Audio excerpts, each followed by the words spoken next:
por todos los medios.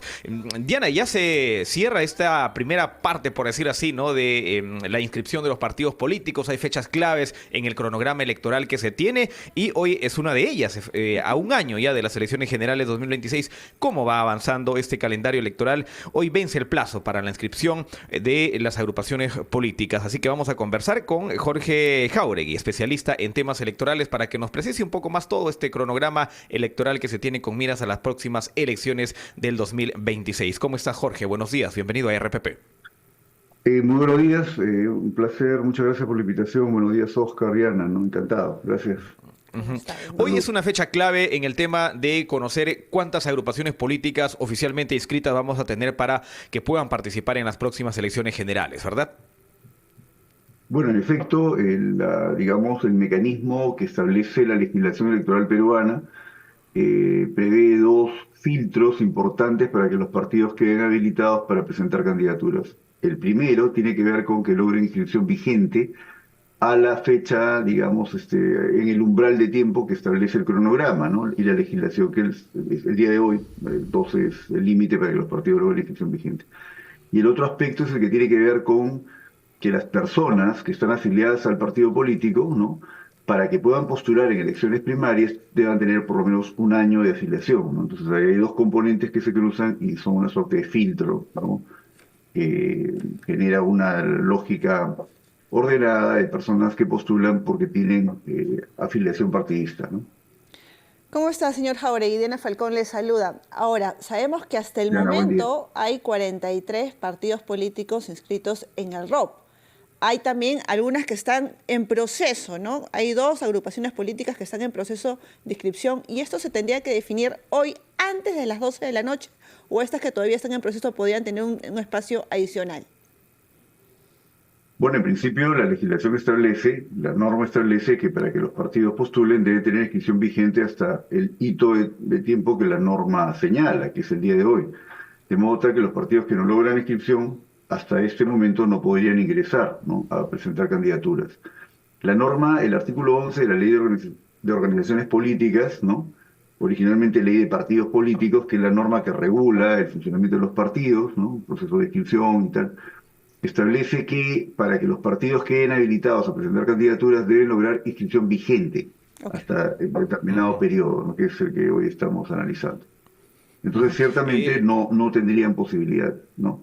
Ahora, Claro. habría que ver el otro componente. Estuve viendo un poco en la página web del Jurado Nacional de Elecciones y vemos que por lo menos 41 partidos, de los 43 que hasta ahora tienen inscripción, ayer lograron inscripción dos más, eh, parece que tienen todo indica, ¿no? Que cumplen además con tener padrones con un año de antigüedad, lo que implicaría que habrían afiliados que podrían postular en elecciones primarias. No sé de los dos partidos que lograron la inscripción ayer, pero me parece que ahí tendríamos un filtro final, ¿no? De partidos, del número de partidos que podrían participar de las elecciones generales 2026. Sí, las de ayer Ujú. son los partidos Un Camino Diferente de Arturo Fernández, el exalcalde de Sí. Trujillo, e Integridad Democrática de Wolfgang Grosso. Son los partidos que ya suman con estos 43 inscripciones. Correcto. Ahora, Estamos sí, en señor ese Jorge, umbral, ¿no? De ese horizonte. Sí. ¿cuál es el siguiente, la siguiente fecha importante en todo este cronograma electoral que se nos viene? Bueno, tenemos una fecha importante, ¿no? Que se proyecta como hacia de acá a 30 días, ¿no? Que es el 13 de mayo, que tiene que ver con la fecha límite para que el RENIEC remita a la Dirección del Nacional del Registro de Organizaciones Políticas el resultado de la verificación de afiliados, un poco de cara a ir generando las condiciones para ir a elecciones primarias, ¿no? Yo diría que el 13 de mayo es como el siguiente hito, ¿no? Luego tenemos el 11 de junio, ¿no? Que va a ser la fecha límite para solicitar inscripción, digamos, o modificación de normas vinculadas al tema partidista, es decir, en cuanto a las modificaciones, ¿no? Internas de los partidos, y ya estaríamos entrando al ámbito de las elecciones primarias, que va a ser una fase importante, ¿no? Claro, lamentablemente hay que decir que el sentido de las elecciones primarias, como originalmente estaba establecido, que era establecer una suerte de filtro ciudadano de las precandidaturas, es decir, los partidos tenían que hacer elecciones en forma simultánea y Ujú. permitiendo la participación de los ciudadanos para definir la oferta electoral. Pero además los partidos para lograr presentar candidaturas debían alcanzar un umbral mínimo de votaciones, que era ese filtro necesario ciudadano lo que le daba un poder bastante limitado, pero un poder a la ciudadanía de poder tener participación en la formación de la oferta electoral, es decir, de las candidaturas, ¿no? Eso se ha perdido, pero igual vamos a ir a una fase de elección primaria en la que se definirá qué personas son las que van a integrar las listas de candidatos a las cámaras, ¿no? Las candidaturas individuales, ¿no? En el caso del Senado, y la fórmula presidencial, que también es una candidatura individual, pero que va acompañada de otras personas, ¿no? En una fórmula, por la previsión de las posibilidades de renuncias o retiros del cargo, ¿no? De la persona que ocupa la presidencia. Y actualizando la información, ahora mismo se realiza una audiencia pública para determinar si se inscriben o no tres organizaciones políticas más, como son Unidad Popular, Adelante Pueblo Unido y Resurgimiento Unido Nacional. Señor Jauregui, además de lograr candidaturas en las próximas elecciones generales, ¿qué obtiene una organización inscrita en el ROP? Bueno, la inscripción del registro de organizaciones políticas le da al partido político personería jurídica, es decir, Ujú. hasta que no esté inscrito, el partido no es en sentido estricto un partido político, sino que es una organización política en proceso de inscripción. Una vez que el partido logra inscripción definitiva, es decir, logra superar el periodo de tachas sin que ninguna sea fundada, ¿no? O de repente que no se formulen tachas, ¿no? Entonces queda el estadio de elección, perdón, de inscripción definitiva. Esto habilita al partido a tener personería jurídica, ¿no? Porque no nos olvidemos que los partidos son, en sentido estricto, asociaciones de ciudadanos, pero es el registro, digamos, pertinente en el, valga la redundancia, registro de organizaciones políticas que administra el Jurado Nacional de Elecciones, lo que le da esta personalidad jurídica y, por lo tanto, la habilitación para presentar candidaturas, para intervenir en los procesos electorales, ¿no? Y este ¿Presupuesto filtro es también? importante porque genera una suerte de seguridad jurídica de quiénes son las personas que pertenecen a los partidos políticos en condición de militantes, afiliados, cuáles son las autoridades, los representantes del partido, cuáles son los órganos que toman decisiones, ¿no? Cuáles son las funciones de los órganos partidistas y toda esta estructura, ¿no? La conformación de los comités partidarios, porque hay que decir que un partido político es en esencia una organización de ciudadanos, ¿no? Es decir, se identifica muy inercialmente al partido político con un local partidario, con un nombre, pero en sentido estricto, desde el punto de vista del derecho electoral o la ciencia política, un partido político es una organización de ciudadanos, es un conjunto de personas. Y lo que le da al Ujú. partido político la capacidad de intermediar demandas, lo que le da al partido la capacidad al partido político de poder aglutinar demandas, organizarlas, sistematizarlas, es tener base territorial. Por lo tanto, los comités partidarios son súper importantes, ¿no?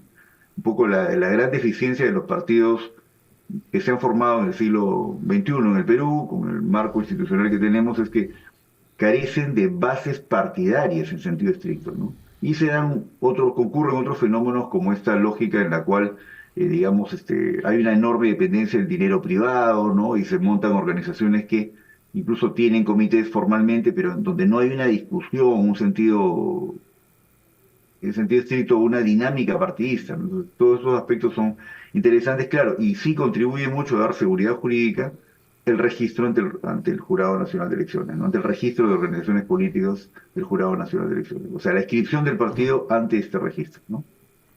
Ahora, esta data es histórica de la cantidad de partidos que tenemos que ya están inscritos, porque ya son más de 40 y posiblemente algunos más en el transcurso del día de hoy. La cantidad de agrupaciones políticas inscritas y que tienen la posibilidad de participar. ¿Existe precedente de esto? Bueno, al menos aquí en el país no, pero de repente en otras partes del mundo.